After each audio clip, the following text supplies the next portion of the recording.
آج اتنی کامیاب ہونے کے بعد بھی میں اس شخص سے چھپ نہیں سکی، اور کل کو اس کی مانی ہوئی بات پر آج میں اس سے نکاح کر کے اس بات کا خمیازہ بھگت رہی تھی۔ بابا نے آگے بڑھ کے میرے سر پہ ہاتھ رکھا تو بے اختیار میری نظریں ان کی جانب اٹھی۔ میری نظروں میں شکوے پڑتے ہوئے وہ اپنی نظریں چراتے وہاں سے باہر نکل گئے۔ بابا، میرے منہ سے سسکاری نکلی تھی، میری آنکھوں سے آنسو بہہ رہے تھے، مگر وہ رکے نہیں، پلٹ کے میری طرف دیکھا تک نہیں۔ اپنے آنسو صاف کرتے وہ جا چکے تھے۔ خان، لگے ہاتھ رخصتی بھی لے لو تو اچھی بات ہے، سردار حشمت علی خان نے اپنے پوتے ساحر علی خان سے اونچی آواز میں کہا۔ بے اختیار میری نظریں گھبرا کے ساحر علی خان کی جانب اٹھیں، جس کے چہرے میں مسکراہٹ ابھری تھی، لیکن اگلے ہی پل معدوم بھی ہو گئی۔ میرا دل انتہائی سخت دکھا ہوا تھا۔ مجھے اس وقت سامنے کھڑے شخص کا چہرہ دیکھنے کا بھی دل نہیں کر رہا تھا۔ ایک لمحہ لگا تھا مجھے اپنے سارے حقوق سامنے کھڑے اس شخص کو سونپ دینے میں۔ مٹھائی سے سب کا منہ میٹھا کروایا جا رہا تھا۔ وہاں ایک طرف کتار میں ڈھیروں کی تعداد میں مٹھائی کے اور فروٹس کے ٹوکرے سجائے رکھے ہوئے تھے۔ سردار حشمت علی خان کی رخصتی کی بات پہ مجھے سخت غصہ آیا تھا۔ وہیں سارا نے حیران ہوتے ہوئے میری جانب دیکھا تھا، لیکن میں اس سے بالکل بھی نظریں نہیں ملا پا رہی تھی۔ وہ سب آپس میں بات کرتے ہوئے باہر چلے گئے۔ اس وقت کمرے میں میرے، ساحر علی خان اور سارا کے علاوہ اور کوئی نہیں تھا۔ آپ سیکٹری ہیں میری بیوی کی؟ ساحر علی خان نے بنا سارا کی جانب دیکھے سوال پوچھا۔ نہیں تو، سارا ایک دم سٹ پٹائی، جبکہ میرے لب سختی سے بھینچے۔ تو پھر جائیے، مٹھائی لے جائیے، پورے سٹاف کا منہ میٹھا کیجیے۔ آخر اسکول کی مالکن منہا خان کا آج نکاح ہوا ہے۔ ساحر علی خان نے ایک قدم میری جانب پورے حق سے بڑھاتے ہوئے سارا سے کہا، تو وہ آگے بڑھتے ہوئے مٹھائی کا ایک ٹوکرا بمشکل اٹھاتی اسکول کے اندرونی دروازے کی جانب بڑھ گئی۔ اب اس وقت اس ہال نما کمرے میں صرف ہم دو ہی رہ گئے تھے۔ وہ ایک ایک قدم اٹھاتا میرے قریب آنے لگا۔ اس کے ہر قدم پہ میرا دل بری طرح دھڑک رہا تھا۔ وہ آج روبرو کھڑا تھا تو ہاتھ پاؤں ٹھنڈے ہونے لگے تھے۔ میں نے اپنے قدم پیچھے نہیں کیے تھے، کسی پتھر کی مورت کی طرح میں وہیں کھڑی رہی۔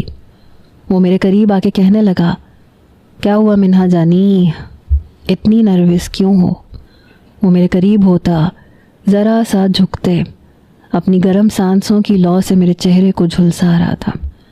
میں ایک دم گھبرائی۔ آپ دور ہو کے بات کریں پلیز، کوئی آ جائے گا۔ نہ چاہتے ہوئے بھی میں اس کو ٹوک گئی اور میں اس کے اندر کے شیطان کو جگا گئی۔ اب اس بات کے کرنے کا کوئی مقصد ہے منہا جانی؟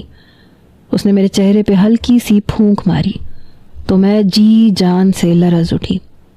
ساحر خان پلیز، میں اسے چاہ کے بھی خود سے دور نہیں کر پا رہی تھی، ورنہ اس کے عتاب کا نشانہ بن جاتی۔ کیا ہوا؟ ڈر لگ رہا ہے میری جان کو؟ مگر کیوں؟ ذرا سا پیچھے ہوتا وہ میرے چہرے کی طرف دیکھنے لگا۔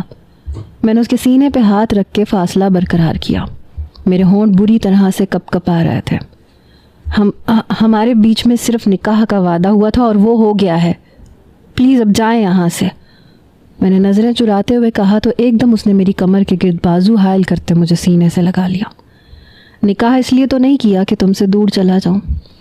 2 سال بہت ترسایا ہے تم نے، کیسے بخش دوں؟ تم بھی میرے ساتھ چلو گی۔ وہ اپنا چہرہ میری گردن میں چھپاتا گھمبیر لہجے میں بولا، جبکہ اس کی بات پر میری آنکھیں حیرت سے پھٹی رہ گئی تھیں۔ وہ واقعی ایک سر پھرا سردار تھا، کب کیا کر جائے کوئی کچھ نہیں جانتا تھا۔ میں نے اس کے سینے پہ رکھے ہاتھ سے اسے خود سے کچھ پیچھے کیا۔ نہیں بالکل نہیں، ہمارے بیچ ایسا کچھ بھی طے نہیں ہوا تھا اور آپ مجھے مجبور نہیں کر سکتے، جائیں یہاں سے پلیز۔ میں نے خود پہ قابو پاتے ہوئے سخت لہجے میں کہا تو ایک پل میں اس کا لہجہ سخت ہوا۔ اور تمہیں کیا لگتا ہے تم مجھے جانے کے لیے کہو گی اور میں چلا جاؤں گا؟ پیاسا کنویں کے پاس آئے اور پیاسا واپس لوٹ جائے، ایسا تو نہیں ہو سکتا۔ وہ اپنا چہرہ میرے چہرے کے قریب کرتا اپنی بوجھل سانسوں سے مجھے جھلسانے لگا۔ میں سوکھے پتے کی طرح اس کے حصار میں کانپ رہی تھی۔ پلیز پلیز ساحر میری بات سنیں, ہم ایک اور شرط رکھ لیں. ایک اور شرط. وہ ماتھے پہ بل ڈالے مجھے دیکھنے لگا. مطلب کون سی شرط؟ ساحر رخصتی کی.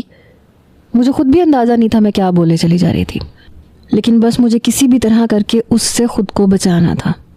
میں اس کے ساتھ نہیں جا سکتی تھی. اچھا اب کیا شرط چاہتی ہو؟ وہ کچھ پیچھے ہوا, مکمل میری جانب متوجہ ہوا, لیکن اپنی جگہ سے 1 انچ